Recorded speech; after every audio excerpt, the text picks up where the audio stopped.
Hi, I'm Lola Nordlinger, and welcome back to this season's of Beyond the Game. Today I'm joined here with Ty West, a senior on the rugby team.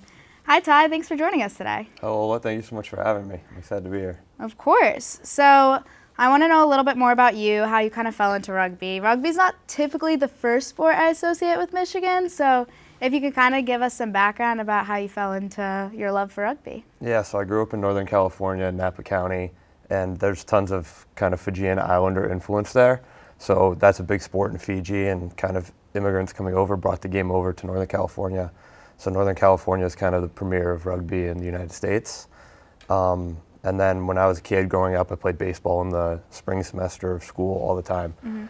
And rugby's in the spring semester. So as I kind of grew out of baseball, my sophomore year of high school, I decided that, I needed something else to do, another outlet. And my brother had played, and my buddy dragged me out there to practice one day, watched the first practice, enjoyed it, liked what I saw, and I was like, wow, I'd like to play.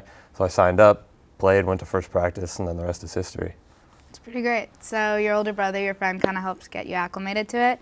Did you know any rugby players growing up that you kind of looked up to, or you paving your own path there? Not really, just kind of paved my own path. I hadn't really heard of rugby until I was probably 13 or 14, mainly just from my brother playing and going to his games and seeing what it was about. That's awesome. I mean, the first time I think I heard about rugby was watching a movie in 7th grade called Invictus, Yeah, so that was my introduction.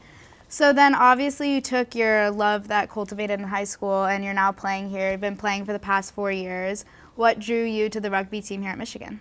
So when I was an incoming freshman, I decided that I kind of needed to find some community and somewhere to belong.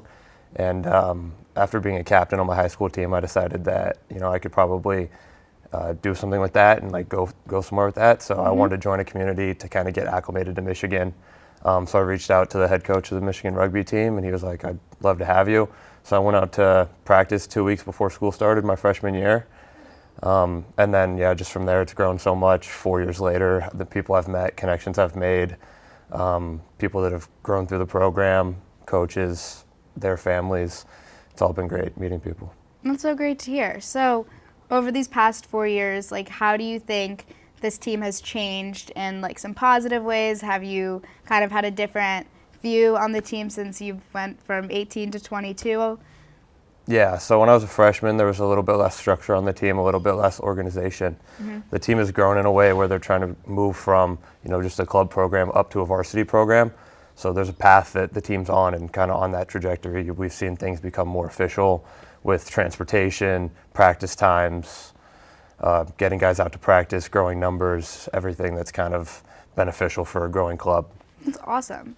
So obviously, if you guys didn't know, rugby is in the Division I category here at Michigan, and being an athlete, and less a D1 athlete, is no joke. So can you tell us kind of what a practice schedule looks like, what a season looks like, your games?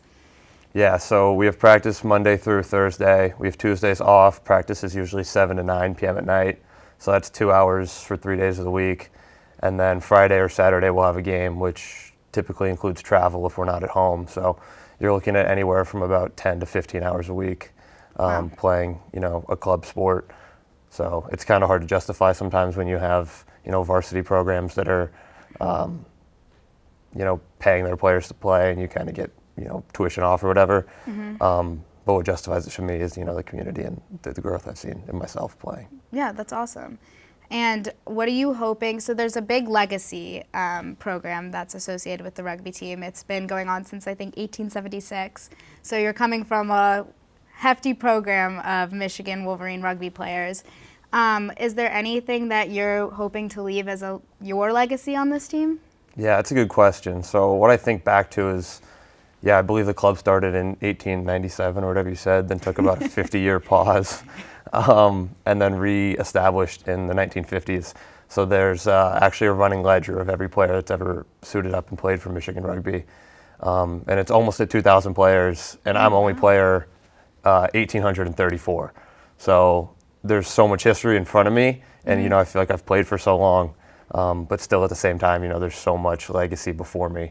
And then hopefully for legacy afterwards, I just hope to see the club continue to grow and continue to progress, and I hope I can be kind of part of that progress as hopefully the club ends up, varsity one day here at the university. Absolutely.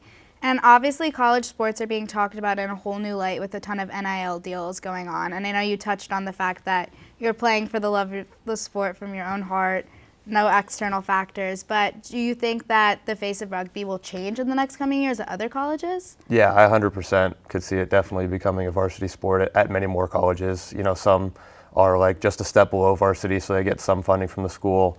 And we're competing with those teams. So while we compete with those teams, it's kind of one of the ways we justify like how we should become, you know, a varsity program is that we're competing with these clubs and they have the resources that we don't have. So that growth kind of just keeps stacking up. And then, yeah, NIL would be something that would definitely be included as it is in, you know, most other varsity programs. Yeah, that'd be awesome. And then you were saying, so in North California, there's a lot of rugby going on. I didn't experience that growing up. So do you think that your team here is mostly from the West Coast, now in the Midwest, or what's the mix of guys look like on that team? The guys on the Michigan rugby team kind of come from everywhere. Obviously, the university in general sees a lot of influx from California and New York, Connecticut area. So a lot of the guys on the rugby team are either from Michigan, obviously because of the disproportionate population. Yeah. And then California as well, New York. It's also big on the East Coast, so you see a lot of Connecticut, Massachusetts, Virginia even kind of move into that area on the team. But yeah, a lot of California too.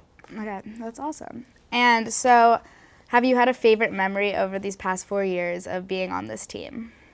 Yeah, my favorite memory would be from my freshman year when we played Ohio State at Notre Dame for a sevens tournament. And we went up early in the game, and then we kind of let the lead slip away a little bit. And then we ended up winning that game, and it's the only time I've beat Ohio State in my career here. And I think that's, you know, as a Michigan man, that's a pretty big deal. I feel like you can officially call yourself a Michigan Wolverine after beating Ohio State.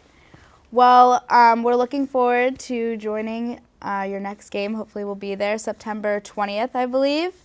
And you can correct me if I'm wrong. September 28th. September 28th, so you'll have to wait 8 more days. But Ty, thank you so much for joining us today and giving us a little bit of insight about you and the rugby team here at Michigan. Yeah, thank you so much for having me. Of course. Well, that's a wrap for today, guys. See you next week on Beyond the Game.